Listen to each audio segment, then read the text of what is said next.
before we start, I think that we need to think about what is a dream. What does that really mean? As children, as I look at my little granddaughter, and you start to ask what's possible, and the response to that is like anything and everything.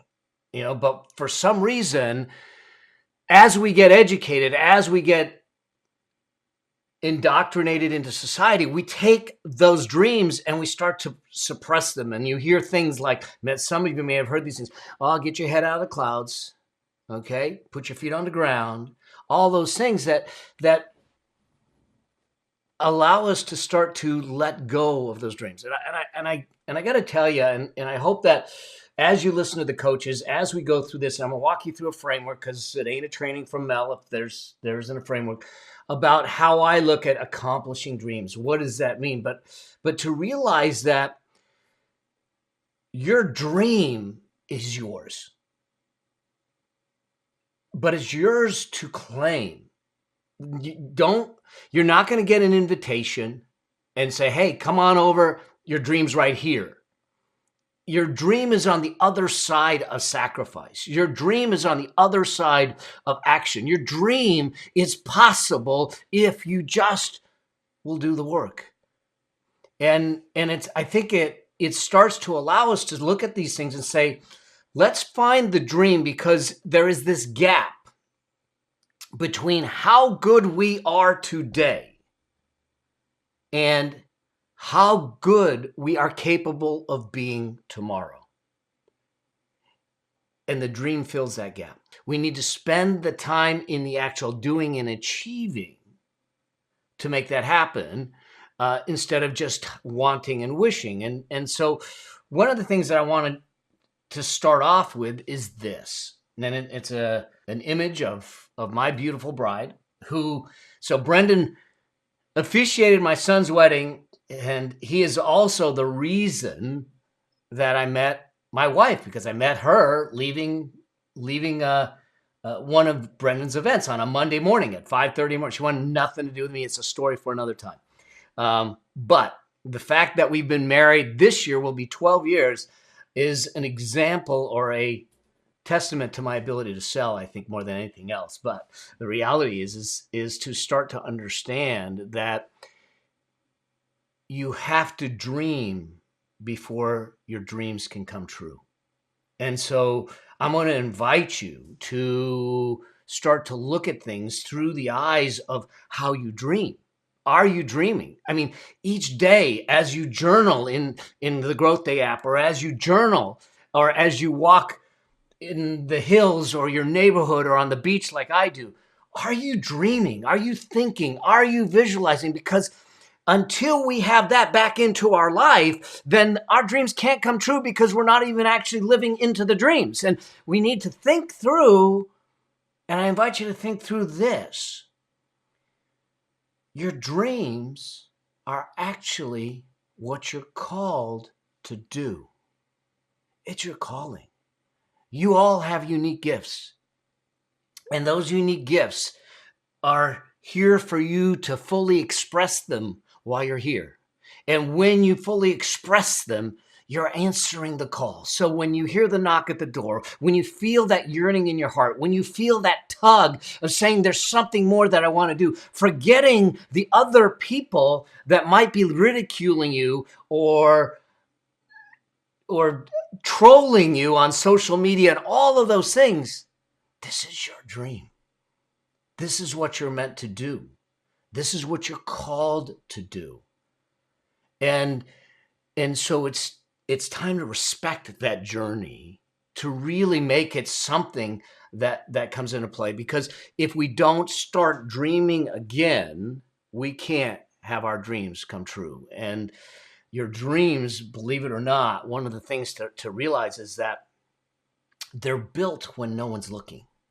So we're going to talk about a process. We're going to talk about a framework that I worked through, because the work that you see, when you see Brendan on stage, or when you see someone that you are in awe of their talent, their skills, or that they're in a place where you want to be, what we tend to not look at is the wake behind them, the journey behind them.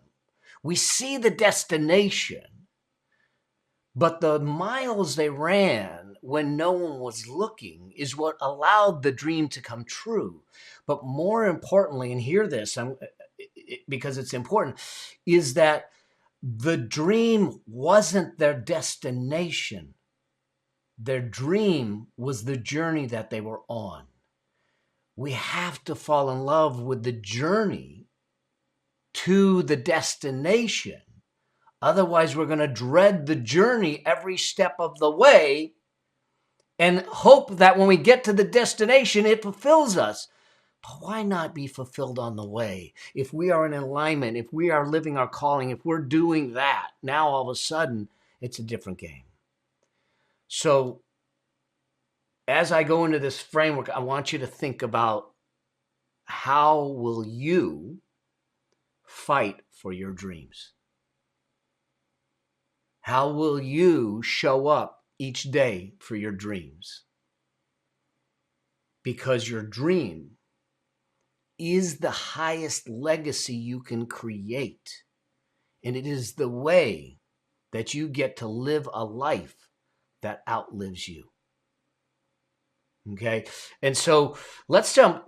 I'm gonna start to build out this framework and really start to fill this out for you. And there's a couple of steps here, and we'll walk through some of them. But the very first piece of this that we need to think about is this. The first step is that you need to accept it. And what I mean by accept it is simply accept that your dream is possible. Accept that it is possible, because too often we put it out there and we don't think it's possible. How many times does that happen where you say, one day, maybe one day I will have that. Maybe one day I will have that. This is the difference between wanting and willing. All the greatness that's inside of you is within reach. And this is why we need to visualize and continue to peel back the layers of resistance and friction that keep you from the dream. This isn't about the how for a moment, okay? Too often we put this big dream out there, whether it's I want to be a millionaire, or I want to have financial freedom, or I want to have a great relationship. I mean, I visualized having, and I dreamt about having a meaningful relationship with someone that I could share life with. I didn't know where I would find her. I didn't know who it was. I wasn't really intentionally looking, but I was constantly thinking about it. And when she showed up, 5:30 in the morning in an airport, it happened. And I get to live and share life with the woman of my dreams, truly the woman of my dreams, to experience it in that way. And so we get so caught up in the why that or the how, that we forget to look at the dream. Here's the thing. First off, accept that it's possible to allow you to start to bring that dream into your vision, into your life. Because when you accept it's possible, you now start to look at things from a different level. This can be your day for personal growth. This can be that day you committed to and you remember and you go, that was the day I got myself a community. I got better coaches. I committed to making my life the absolute best that I could. This is that day. Make today your growth day. Click the button on this page and sign up right now.